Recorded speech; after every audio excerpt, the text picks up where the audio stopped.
ET Now Startup Central, India's first and only daily show dedicated to startups and entrepreneurship.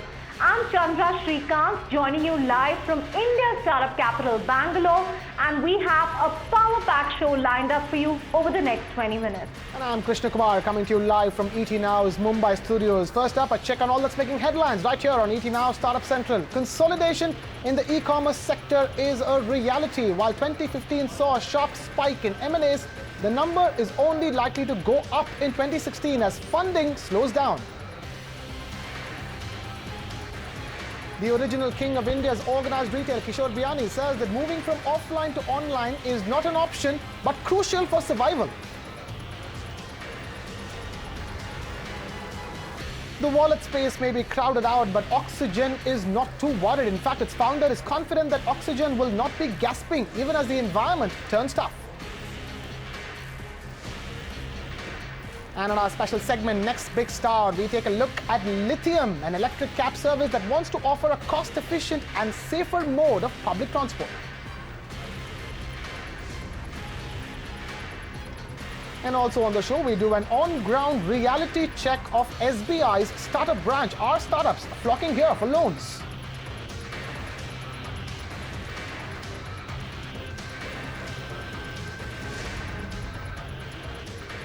For the big story, let's head across to Chandra in Bengaluru. Chandra, paint us the picture for the startups sector and consolidation especially as well.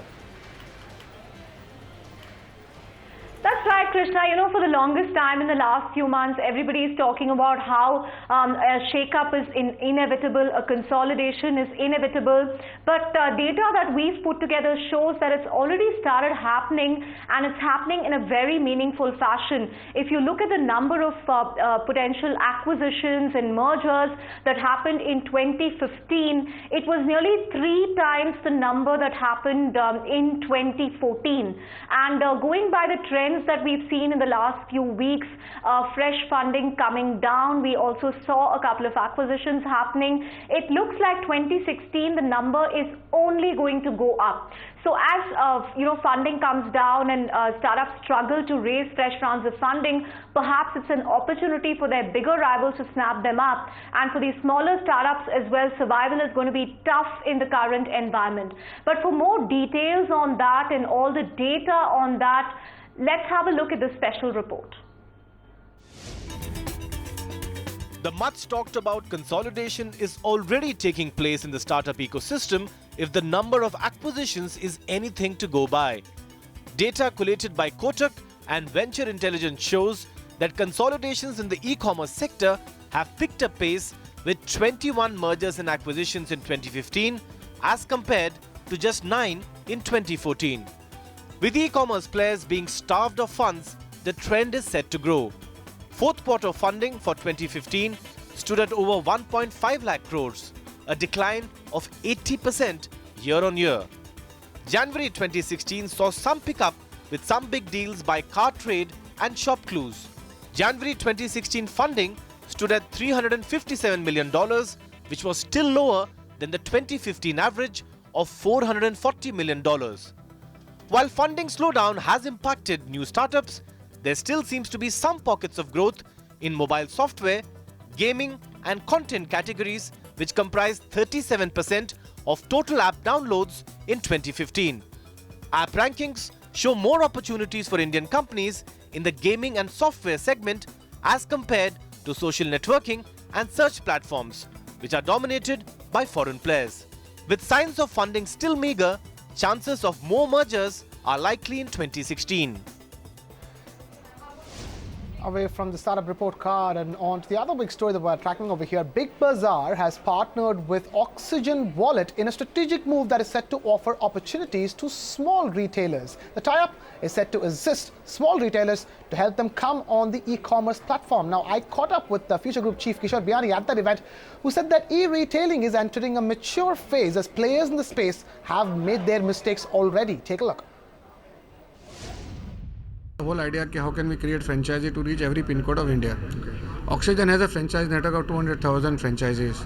How can we align with them? And out of the 200,000 franchisee, can we get 10,000 franchisee who are becomes a Big Bazaar direct franchisee, uses their payment gateway, their customer network, and build a business around it. So ultimately, once Oxygen has worked in building this franchisee, they need commerce. We have products, we have commerce, and we have technology to make the shopping happen. All right.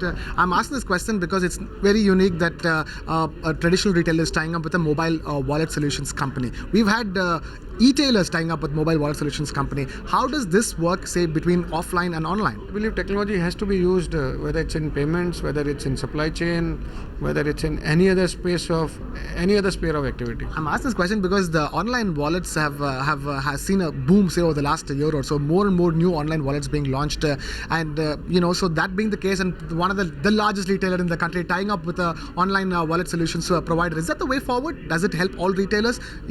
I think we can't do everything on our own. So the alliances are the best way, strategic partnerships are best way of growing something. And this is part of your omni-channel commerce strategy, which you have been talking about for a while now. I think omni-channel is again use of technology to deliver products to the customer, to sell product to the consumers. Okay.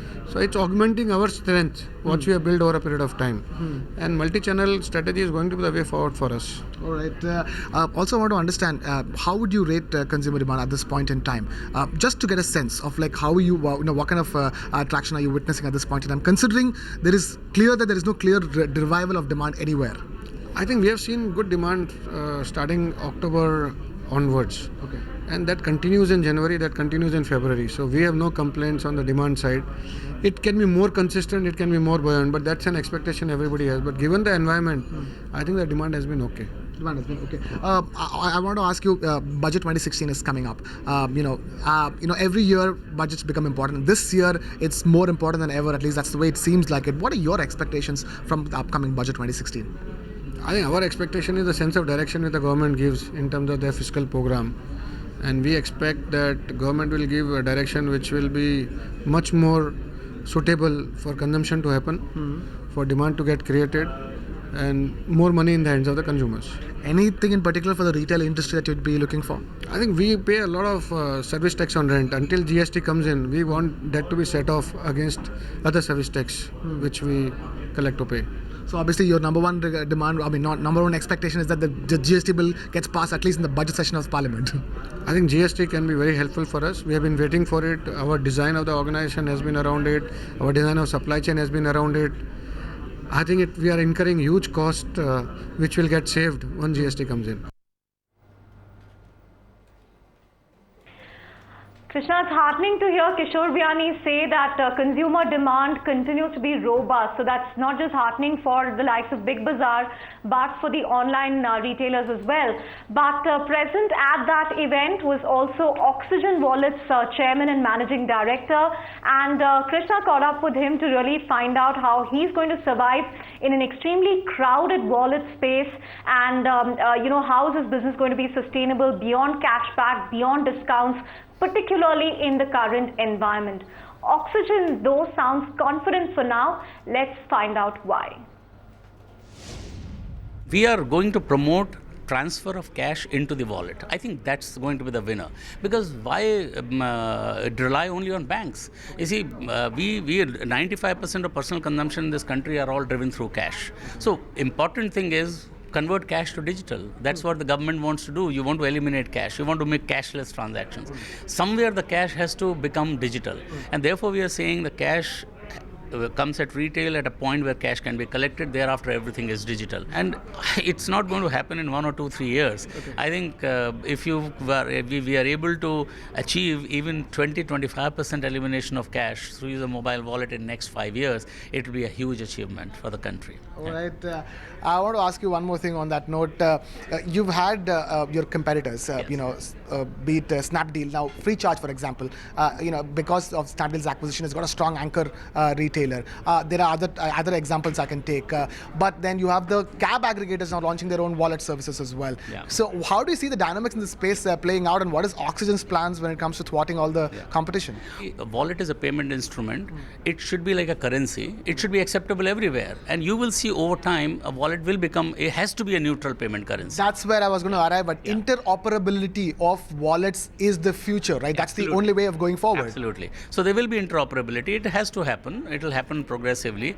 And therefore, those who are trying to create a wall garden approach, I think is not the right thing to do. In my view, we must be open. We must trust in the customers and 1 billion market to be worried about losing out on business in the short term. All your competitors, Freecharge, Paytm, they're all very well-funded competitors, deep pockets. For what about Oxygen? How does it deal with competition which is very, very well-funded? I don't know what is very well-funded. They're also losing money by tons, So we don't want to bring in funds and only use it for losing this. And, our bottom line has been healthy. In Oxygen, we have been having a positive bottom line. We are, of course, investing money in promoting our online wallet, but we are doing it in a way that we do not create a huge gap in income and expenditure. We are looking at investors who are coming as a strategic investor, not as PE funds who would like to just fund these startups and see how they can put more and more money and to do this. So we want to go about our growth in a graduated, systematic manner, that the shocks that may come sometime, and they do come, like they're about to come, do not destabilize our business. What do you mean shocks about to come? Well, in the financial markets, there is a time when everything is looks very rosy, everybody is putting money. Then a time comes when people start pulling back, and we are already seeing. So that's the stock markets. What about you? I'm not talking about stock market. I'm talking about investors pulling back and starting asking question about sustainability. 1 year back, nobody was even talking about sustainability. They said, "Oh, let's have subscribers." Where is the sustainability for those? So today the questions are very different. Okay. So investors are being more cautious, and that's the right approach. A very candid Chairman and Managing Director of Oxygen that I had the pleasure of catching up with. Time now for our special segment, Next Big Star, where we have cab service founder Sanjay Krishna joining us. So Sanjay, welcome to ET Now, Startup Central. I want to start off by asking you, talk to us about Lithium's business model as an electric taxi company. Lithium is into sustainable urban transportation. We believe that transport is all about efficiently moving from point A to point B using minimum amount of energy.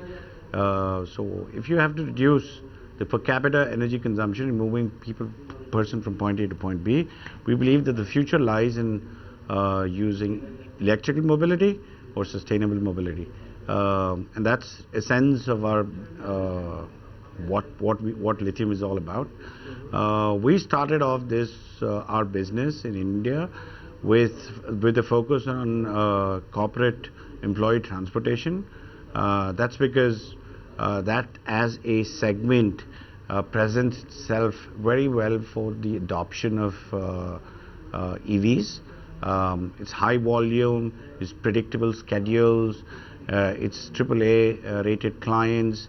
Safety and security of employees is an issue, with 40% of the workforce being women. And infrastructure. All of these companies have great infrastructure, power infrastructure. Electricity is required for electrical mobility, and all of these companies have 24/7 uninterrupted power supply. So therefore, we thought, why not make a segue into urban mobility through this segment. Sanjay, thanks for taking us through, the basics of this model. But take us through the traction you've seen in terms of, the cars that currently ply on roads using lithium, and also the kind of response that you've seen from corporate clients so far, because that clearly is your biggest target market. We have a little over 100 vehicles on the road and a pipeline for over a few hundred more. Our clients are typically MNC global biggies who have more than 5,000 to 10,000 employees working in any particular city. These companies typically spend a few tens of crores, if not hundreds of crores on an annualized basis on transportation. And transportation, very few people realize, is a bigger slice of their cost structure than real estate. So that's where we are. Last couple of years have been a lovely journey for us, from creating awareness of EVs. Most people had seen EVs as golf carts.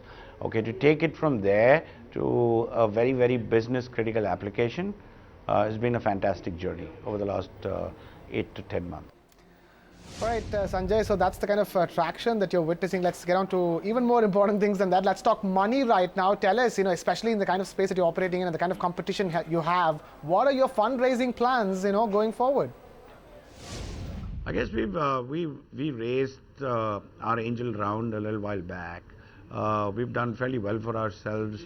Every car is profitable from day one. We definitely believe in just raising enough capital for the next raise. So we are, probably going to be raising our next round fairly soon. But yeah, we're fairly stingy in terms of the amount of money that we really need. Sanjay, I guess you're a rare exception of a company that's not hungry for funds. But coming to my final question, take us through the growth plans going forward, the goals that you've charted out in the near term, and also the other cities that you will be targeting beyond Bangalore. We are looking to expand not just pan-India but globally. For a company of our size, essentially it is to toggle in terms of what we can do, because we just don't want to chase the other end of the rainbow mindlessly.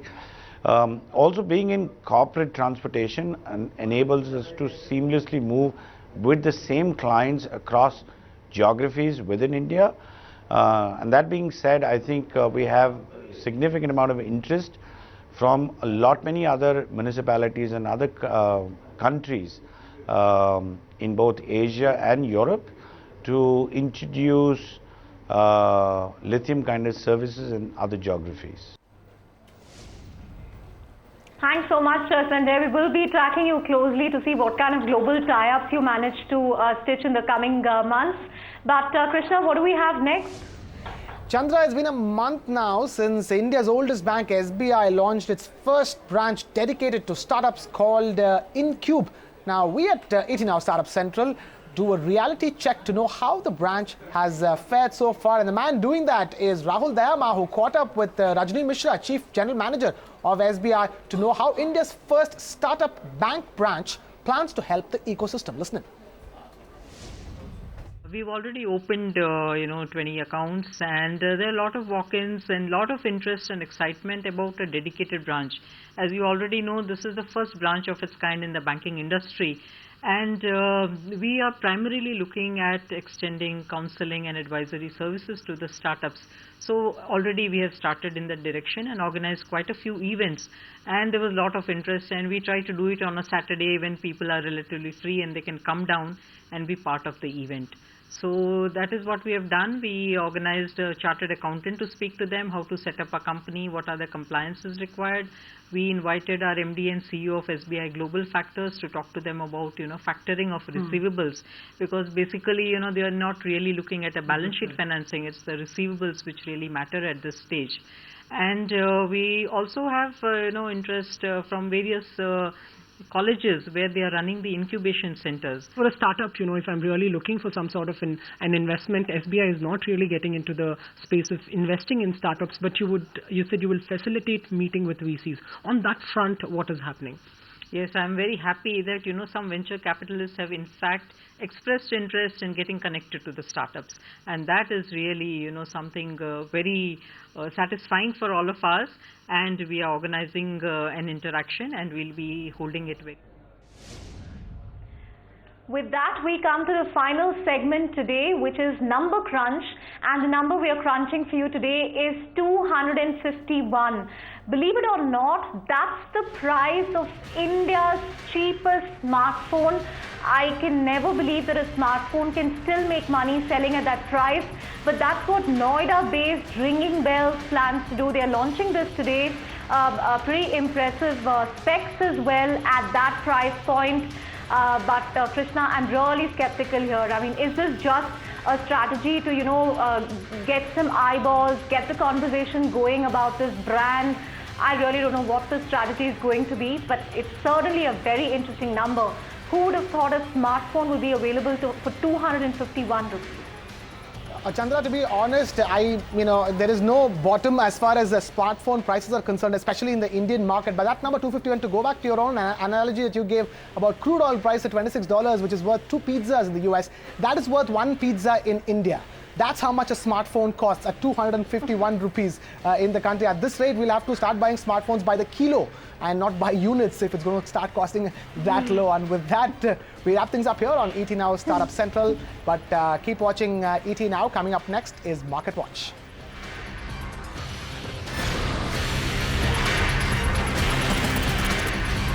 Find us on Facebook at facebook.com/ETNow and don't forget to click the like button. You can also follow us on Twitter at ETNowLive. To stay updated with all our programming, hit the subscribe button on our YouTube channel by logging on to youtube.com/user/ETNow.